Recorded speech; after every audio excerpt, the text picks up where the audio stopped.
Hello class 12th, exercise 9.4. Today we will solve some questions starting from question number 17. 16 तक तो हो गया था. यहाँ पर क्या है, पहले आपको इक्वेशन बनाना पड़ेगा, डिफरेंशियल इक्वेशन, और उसको फिर इंटीग्रेट करना पड़ेगा. कंडीशन क्या दी है, find the equation of the curve passing through the point 0, -2. यहाँ से पास कर रहा है.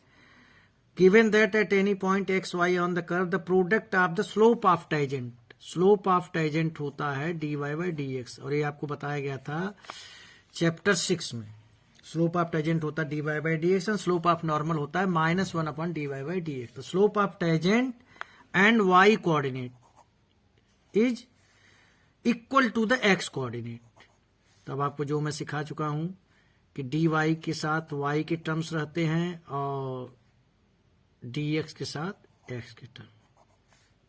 अब आप दोनों तरफ इंटीग्रेट कर दीजिए तो ये हो जाएगा y²/2, ये हो जाएगा x²/2 इज इक्वल टू करके और प्लस c. अब आप वैल्यू रख लीजिए, x की वैल्यू 0 है, y की -2 है, तो -2 का square upon 2 plus x²/2 plus c. तो ये आ जाएगा 4/2 is equal to 0 plus c की वैल्यू आ गई आपकी 2. इस c की वैल्यू को आप यहां पर रख दीजिए, इस इक्वेशन में रख दीजिए, तो आपका आ जाएगा y²/2 is equal to x²/2 plus 2. LCM ले लेते हैं अगर आप, is equal to x² plus 4, यहाँ भी 2 यहाँ भी 2 कैंसिल आउट हो गया, और आपका जो सॉल्व होके आंसर आ गया वो ये है y² is equal to x² plus 4. तो आपको मैं बताना चाहूंगा सबसे इंपॉर्टेंट स्टेप इसमें ये था जो आपने ये लिखा, और दूसरा स्टेप जो आपने इनको लेफ्ट राइट करके ट्रांसपोज करके इनको इस फॉर्म में ले आया कि आप इनका इंटीग्रेशन कर सकते हैं. ठीक है, क्वेश्चन नंबर 18 पर चलते हैं. If it an in point X Y of a curve the slope of the tangent, फिर से बात आई dy by dx is twice, 2 गुना है किसका, slope of the line segment joining the point of contact, slope of X Y and -4, -3. तो आपको x1 y1 x2 y2 का स्लोप निकालने का फॉर्मूला पता है, वो होता है y2 - y1 अपॉन x2 तो x1 y1 x2 y2, slope आ जाएगा y2 - y1 upon x2 x1. तो dy by dx is equal to, minus से माइनस कैंसिल आउट हो जाएंगे, 2 3 plus y upon 4 plus x. फिर वही कहानी, x वाले टर्म्स x के साथ चले जाएंगे और y वाले टर्म आपके y के साथ आ जाएंगे. तो इस तरीके से आपका हो जाएगा dy upon 3 plus y is equal to 2dx upon 4 plus x. अब आप इंटीग्रेट कर लीजिए, बताने की जरूरत नहीं है, इसका आ जाएगा log 3 plus Y is equal to 2 log 4 plus X. अब सारी चीजें log में आई हैं तो कांस्टेंट c भी लिख सकते हैं आप, लेकिन थोड़ा सा कैलकुलेशन इजी हो जाएगा, आप इसे यहाँ पर log c लिख दीजिए. ठीक है भाई, ब्रैकेट का यूज जरूर करेंगे, log लिखा है आपने. खैर, log की प्रॉपर्टी का थोड़ा यूज कर लिया जाए, 2 log 4 प्लस एक्स है तो हो जाएगा log 4 प्लस एक्स का whole square plus log c. देखिए इस चीज से आप थोड़ा सरप्राइज हो रहे होंगे, सर ने log c क्यों लिखा है. आप c भी लिखेंगे तो गलत नहीं माना जाएगा, क्योंकि देखिए आपने यहाँ इंटीग्रेट कर दिया. मैं आपको एकदम क्लियर बता दूं कि आप ये जो कंडीशंस दी थी, उन कंडीशंस को लिखने के बाद आप उसको उस फॉर्म में ले आए कि ये इंटीग्रेट हो सके, और आपने इंटीग्रेशन कर दिया तो आपका 95% 98% क्वेश्चन हो गया. इसके बाद उस पर ज्यादा डिस्कशन करने की जरूरत नहीं है. कुछ एक्चुअल दिया है, then show that this is equal to this, तो उसके लिए करते हैं. यहाँ 2 चीजें लॉग में आई थी, तीसरे को भी मैंने लॉग में लिख दिया. अब लॉग की प्रॉपर्टी का यूज करके इन दोनों का मल्टीप्लाई हो जाएगा, 4 प्लस एक्स का होल स्क्वायर इंटू सी, और यहाँ log 3 प्लस वाई. दोनों तरफ से log हटा देंगे आप, तो क्या बचेगा, 3 plus Y is equal to 4x plus का एक्स का होल स्क्वायर इंटू सी. दिया हुआ है find the equation of curve given that it passes through -2 1. -2 1 मतलब क्या होता है, -2 1 का मतलब होता है कि x की वैल्यू -2 है, y की वैल्यू 1 है। तो भाई 3, देखिए 3 प्लस वाई दिया ना, 3 + 1 = 4 - 2 का होल स्क्वायर। सी की वैल्यू के निकालने का इंतजाम हो रहा है। 2 का स्क्वायर इंटू सी, 4 = 4c। सी की वैल्यू क्या हो गई 1। अब आप सी की वैल्यू को यहाँ रख दीजिए, यही आपका फाइनल आंसर आ जाएगा। y + 3 = x + 4 का होल स्क्वायर, और इसको आप y = x + 4 का होल स्क्वायर -3 भी लिख सकते हैं, जो कि आपका आंसर है। Now it is turn off question number 19। Most important question, question number 19. Volume of a spherical balloon being inflated changes at a constant rate. इस स्फेरिकल वॉल्यूम है जिसका टाइम के साथ वॉल्यूम चेंज हो रहा है।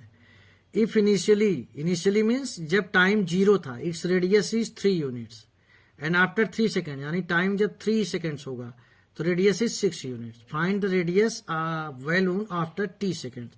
देखिए सबसे पहली जो लाइन दी है इसी से आपका इक्वेशन बनेगा क्या, the volume of spherical balloon being inflated changes at constant rate, means change in volume with respect to time, change in volume with respect to time at a constant rate. और वो constant हम मान लेते हैं k, directly proportional to k है, at changes at a constant rate.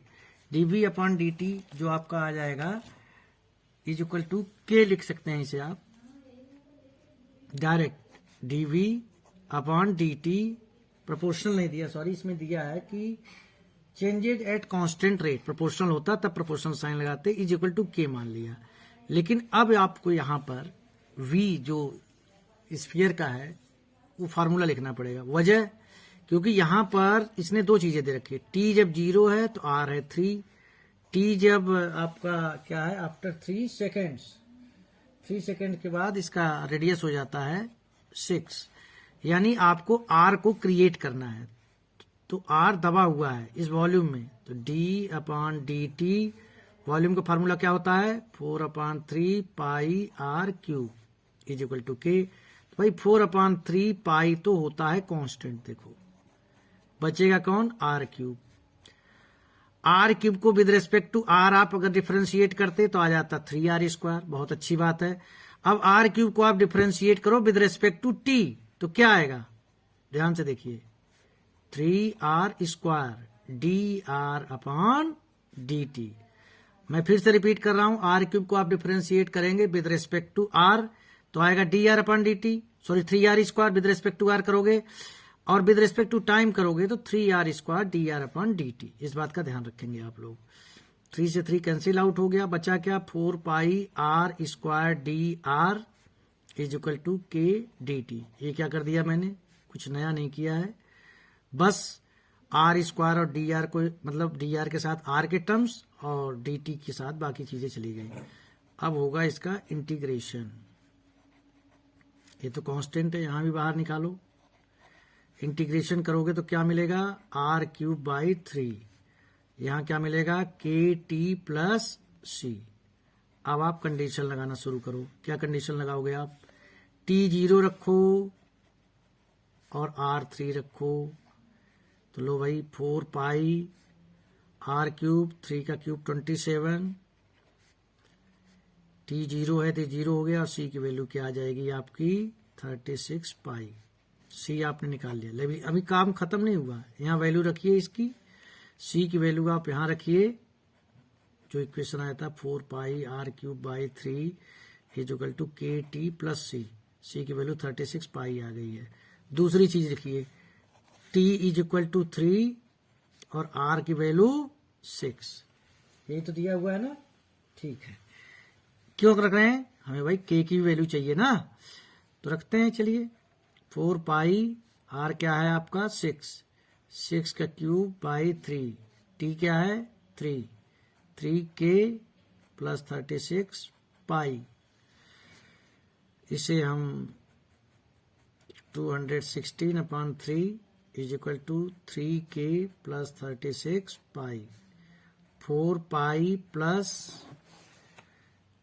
4 pi into 72 is equal to 3k plus 36 पाई।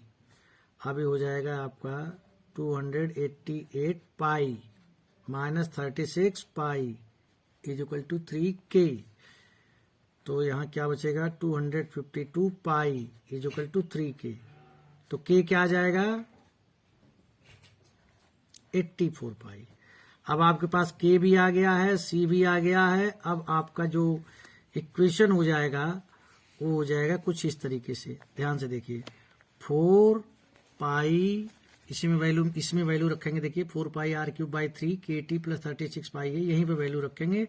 और हमें इसमें निकालना क्या है, हमें निकालना find the radius T second के, यानी टी की वैल्यू निकालनी है। ये सब रखने के बाद टी की फाइंड द रेडियस निकालना है और टाइम की जगह टी रखना है।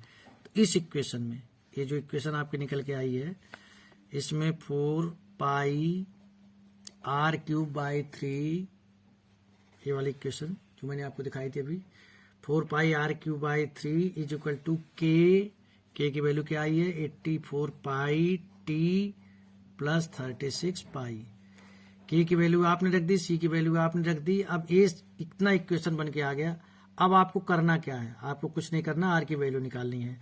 सबसे पहले तो पाई कैंसिल आउट कीजिए और आर क्यूब क्या हो जाएगा, इधर आके 3/4 हो जाएगा।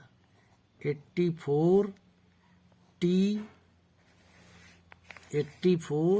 T plus 36।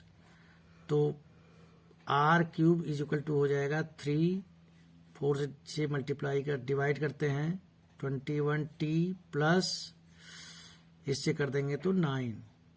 3 से इसे 4 से इसे भी कर लिया, 4 से इसे भी कर लिया, मल्टीप्लाई कर लेते हैं। कोई एग्जैक्ट तो आंसर आने वाला है नहीं, ये आर की वैल्यू है। अब सर्ट्स का रूल का यूज करते हुए आर इक्वल टू आ जाएगा 63 टी प्लस 27 और होल का पावर 1/3। कोई एक ऐसा मतलब न्यूमेरिकल वैल्यू नहीं आएगी आपकी, कुछ ऐसे ही आएगी 63 टी प्लस 27। और इसमें से अगर आप चाहो तो 9 कॉमन अगर ले लोगे, 9 कॉमन लेने के बाद भी कुछ खास फर्क नहीं पड़ने वाला है। क्यों? क्योंकि 27 अगर कॉमन आता तो बात बन जाती। 9 मान लो आप कॉमन ले लेते हो बुक का आंसर लाने के लिए, सीधी सी बात है, तो भी पावर 1/3 ही रहेगा, कोई फर्क नहीं पड़ने वाला है। तो ये हो गया आपका क्वेश्चन नंबर 19। देखिए इस क्वेश्चन में बस एक चीज का आप ख्याल रखना, बाकी चीजें क्लियर हैं। डेरिवेटिव के एक विशेष कंसेप्ट का यूज हुआ है कि अगर आर क्यूब को आप डिफरेंशिएट कर रहे हो विद रिस्पेक्ट टू आर, तब तो 3r² आएगा। But if you are differentiating it with respect to time, then your answer will be 3r² dr/dt। और इसके बाद आपको कोई दिक्कत नहीं होनी चाहिए। उन्होंने जानबूझ के दो कंडीशंस दी हैं जिससे आप टी की भी वैल्यू सी की भी वैल्यू निकाल सको और के की भी वैल्यू, और सारी वैल्यू निकालने के बाद आपके पास ये आंसर आ गया है। Question number 20। Question number 20, in a bank principal increases at the rate of R% per year, means change in principal with respect to time is equal to R% of principal. R% of principal in a bank principal increases at the rate of R% per year. R% किसका? Principal money का ही होगा, ठीक है। तो dp upon dt क्यों किया? क्योंकि टाइम के साथ ही हो रहा ना, R/100p। अब आपको बताने की जरूरत नहीं है कि dp/p इज इक्वल टू क्या हो जाएगा। dp/p आपने जब इधर किया तो dt ऊपर चला जाएगा, r dt/100। अब इसमें कंडीशन क्या दी है, find the value of r if ₹100 double it self in 10 years. 100 रुपए 2 गुने हो जाते हैं, कितने साल में? 10 साल में। और log E2 की वैल्यू दी हुई है बेटा, यानी log 2 कहीं न कहीं पर आएगा 0.6931। ध्यान रखना, इसे ये वैल्यू हमें यूज करनी पड़ेगी 0.6931 जो वैल्यू दी है। खैर पहले हम इसका इंटीग्रेशन करते हैं। इंटीग्रेशन करने के बाद हमें क्या मिलेगा, log P is equal to R/100 dt का आ जाएगा आपका T। R/100 तो हमारे लिए कांस्टेंट हो गया ना, और प्लस log C। लॉग में वैल्यू इसलिए ली कि यहाँ लॉग में एक आ चुकी है वैल्यू। खैर आपका व्हेन, यही आपको अपना दिमाग लगाना पड़ेगा। T0 जब शुरू में था तो आपके पास P कितना था, 100 रुपीज था। तो इस चीज को जरा यहाँ रखिए और C की वैल्यू निकालने की कोशिश कीजिए, या इसे थोड़ा सा मॉडिफाई कर लेते हैं तो भी, अभी हम डायरेक्ट भी लिख सकते हैं। log 100 is equal to T0 है तो log C की वैल्यू क्या आ गई आपकी, 100 आ गई। log से log हटा दिया, C की वैल्यू 100 आ गई ऐसे केस में। और व्हेन पूछा इसमें P इज इक्वल टू 200 तो टाइम क्या हो गया है, 10। अब इस वाली वैल्यू को हम यहाँ पुट करते हैं इस वाले इक्वेशन में, तो log 200 is equal to R by 100 into 10 plus log 100, क्योंकि C की वैल्यू 100 आ चुकी है। अब इसको आप इधर लाइए, log वालों को आप इधर लाइए, ले आए, यहाँ क्या बचेगा, R बाई 10। ठीक है, इसके आगे क्या करेंगे, log A minus log B क्या होता है, log A अपॉन B, तो ये हो जाएगा log 200 अपॉन 100, तो log 2। आपके सामने अभी log 2 की वैल्यू दे रखी थी 0.6931, R अपॉन 100, R आपका आ जाएगा 10 का मल्टीप्लाई करेंगे 6.931%। तो इस क्वेश्चन में ये वाला जो स्टेप है कि dp upon dt is equal to R% of P, बच्चे केवल R% लिखते हैं। अरे भाई R% किसका बढ़ेगा, प्रिंसिपल मनी का बनेगा। उसके बाद आप यहाँ dp अपॉन P करके, और ये वाली कंडीशन नहीं दे रखी है, आपको खुद सोचना पड़ेगा कि कह रहा 10 साल बाद अमाउंट 2 गुना हो जाता है, यानी 200 हो जाता है 10 साल के बाद। तो शुरू में जब T0 था तो ये चीज आपको समझनी होगी, तो प्रिंसिपल मनी 100 थी, तो बड़े इजीली आप सॉल्व कर सकते हैं। अब मूव करते हैं क्वेश्चन नंबर 21।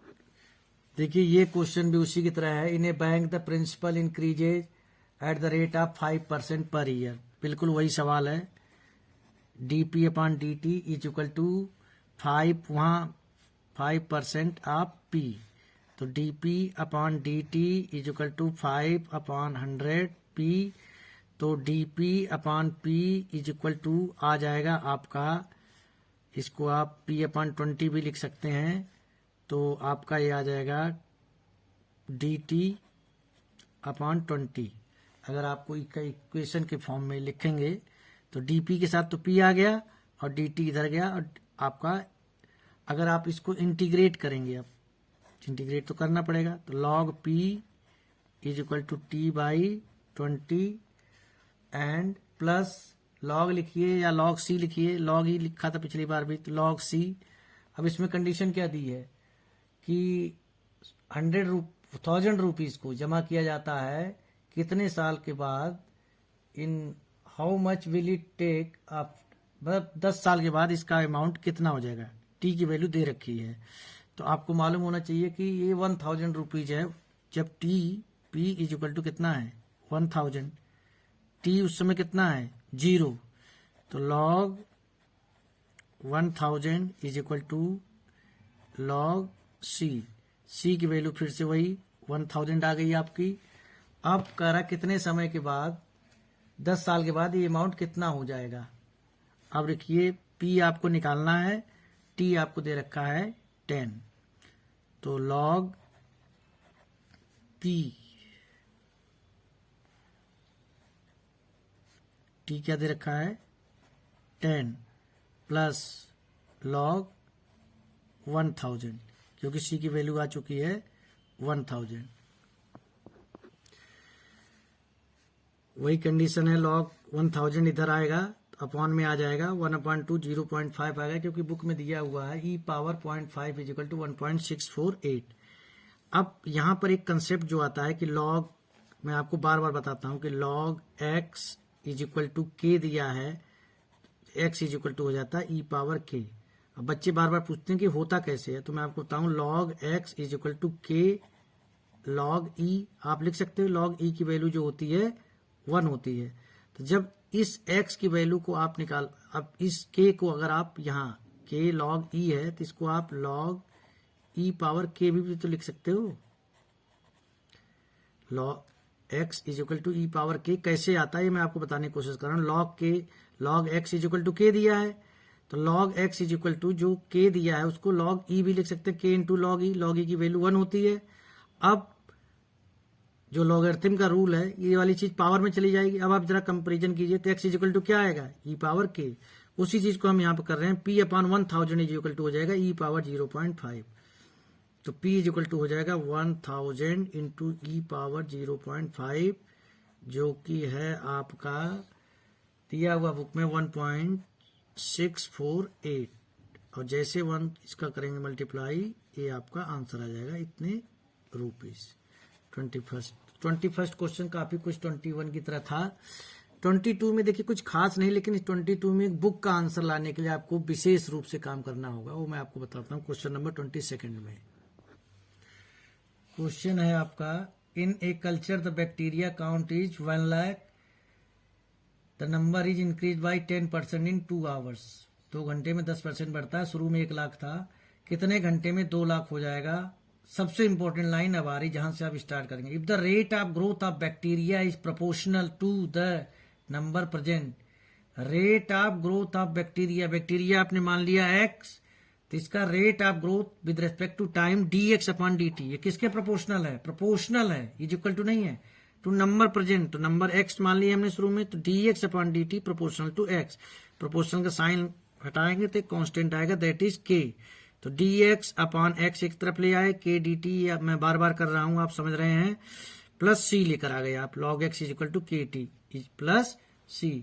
अब इसके आगे बढ़ेंगे, जो कंडीशंस दी हुई हैं वो कंडीशंस क्या दी हैं कि व्हेन t इज इक्वल, मान लीजिए कि at t is equal to 0, at t is equal to 0 जो शुरू में होता है, तो जो x की वैल्यू है x 0 है, तो हो जाएगा आपका log x 0 is equal to c। ये आपकी c की वैल्यू आ गई। एक बात बता रहा हूं, अब उसके बाद आता है कि 2 घंटे के बाद, after 2 hours at t is equal to 2, इसकी वैल्यू क्या हो जाएगी? जब 2 घंटे के बाद होगा तो इसकी वैल्यू जो हो जाती है, जो नई वैल्यू हो जाएगी x 0 प्लस कितना परसेंट बढ़ जाता है? 10%। 10% of x 0, x 0 plus 10 upon 100 x 0, x 0 plus x 0 upon 10, एक कुल हो गया। ये आप रफ पे करके डायरेक्ट भी कर सकते हैं, अपॉन 10। ये कब है? At t is equal to 2 घंटे के बाद जो x की वैल्यू आप यहाँ पर यूज करेंगे, x की वैल्यू होगी 11x 0 अपॉन t। तो इसको हम यहाँ अप्लाई करने जा रहे हैं। अब यहाँ पर आप अप्लाई करने जाओगे तो log 11x 0 upon 10 is equal to, k की वैल्यू का आपको पता नहीं है, k t 2 घंटे का है, और c की वैल्यू आपको पता है, c निकल के आ गया log x 0। अब ये दोनों log वाली क्वांटिटी इधर आएगी, तो log 11x 0 upon 10 minus log x 0 is equal to 2k। अब ये डिवाइड कर दो, log a minus log b क्या होता है? log a upon b। तो क्या बचेगा आपका? log 11 upon 100 is equal to 2k। तो यहाँ जहाँ 100 है वहां पर 10 होना चाहिए। खैर, आपकी k की भी वैल्यू आ गई। अब आपसे जो सवाल, आप c की वैल्यू निकाल लिए, आप k की वैल्यू निकाल लिए। अब कह रहा है कि 2 लाख कितने घंटे में हो जाएंगे? तो मान लीजिए t घंटे में 2 लाख हो जाते हैं। अब आप जो आपका जो जनरल फार्मूला आया था कि log x is equal to k t plus c, इसमें log 2 लाख 2 गुना कर दिया आपने ना, तो यहाँ पर आप जल्दीबाजी में आप 2x0 भी लिख सकते हो, x की जगह x0 भी लिख सकते हो, वही ज़्यादा रहेगा क्योंकि हमने शुरू में x0 माना था t पर। तो log 2x0, क्योंकि ट्वाइस की बात हो रही है, 1 लाख का 2 लाख कर दिया है। 2x0 k की वैल्यू आपकी निकल कर आ गई है 1/2 log 11/10 plus into T plus c की वैल्यू क्या निकल के आई है log x0। देखिए यहां से हमने c की वैल्यू log x0 निकाल रखा है, k की वैल्यू यहां से निकल चुकी है। इन दोनों की वैल्यू को हम, जो हमारा ओरिजिनल इक्वेशन है जो इंटीग्रेट करके आया था, मेन यही है, log x = kt plus c। अब वो 1 लाख का 2 लाख कर रहे हैं, तो हमने शुरू में t = 0 पर x0 जो कि 1 लाख को सपोज किया था, तो x0 माना था, तो 2 गुना करेंगे तो 2x0 हमने कर दिया। तो log 2x0 = वैल्यू रखी है k की इंटू टी प्लस c की वैल्यू रखी है। अब ये इधर आएगा तो क्या हो जाएगा log 2x0 minus log x0 = 1/2 log 11/10 t। तो log a minus log b क्या होता है log a/b, तो यहाँ बच जाएगा log 2 1/2 log 11/10 t। तो t की वैल्यू आप निकालोगे तो ये सारी चीजें इधर आ जाएंगी, 2 log 2 log 11/10। और आपकी बुक में इसी टाइप का आंसर दिया है। तो अब मैं आपको एक बात बता दूं, यहाँ कोई बच्चा ये भी लिख सकता है, log 4 भी आ जाएगा, ये पावर इधर आएगा। कोई एमसीक्यू टाइप क्वेश्चन होगा तो यहाँ पे log 4 भी हो सकता है। खैर, बुक का आंसर जब आ जाता है थोड़ा सा आपको सेटिस्फेक्शन मिल जाता है। मैं क्वेश्चन नंबर 23 बिल्कुल नहीं बताऊंगा। जनरल सोल्यूशन ऑफ dy/dx इतना तो आप समझते होंगे, एक्सपोनेंशियल में हिंट दे देता हूं बस आपको, लेकिन है बड़ा इंपॉर्टेंट क्वेश्चन, हल्के में मत लेना। इसको आप dy/dx = इसको आप ex × ey लिख दीजिए।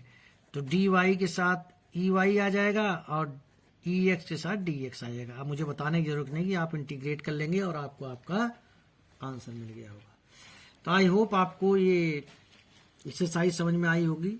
मैं आपको फिर से बताना चाहूंगा कि क्वेश्चन नंबर, इसलिए मैंने इसका बिल्कुल सेपरेट वीडियो बनाया आपके लिए, 17 से लेकर और 22 तक ये लैंग्वेज प्रॉब्लम के क्वेश्चन है, तो इनको आपको थोड़ा समझना होगा। इक्वेशन आप ढंग से बना लेंगे, उसके बाद तो कांस्टेंट वगैरह निकालना कोई बड़ी बात नहीं है, वो आप निकाल लेंगे। लेकिन आप इक्वेशन तरीके से बनाएं, डिफरेंशिएशन इंटीग्रेशन का सही तरीके से यूज करें। नेक्स्ट वीडियो में हम होमोजीनियस फंक्शंस जो हैं, होमोजीनियस इक्वेशंस जो हैं, उनको इक्वेशन निकालेंगे, उनको सॉल्व करेंगे और उनकी वैल्यू निकालेंगे, जो है आपकी एक्सरसाइज 9.5। आई होप अभी तक आपको जो कुछ भी पढ़ाया गया, सिखाया गया, आपको समझ में आया होगा। Thank you.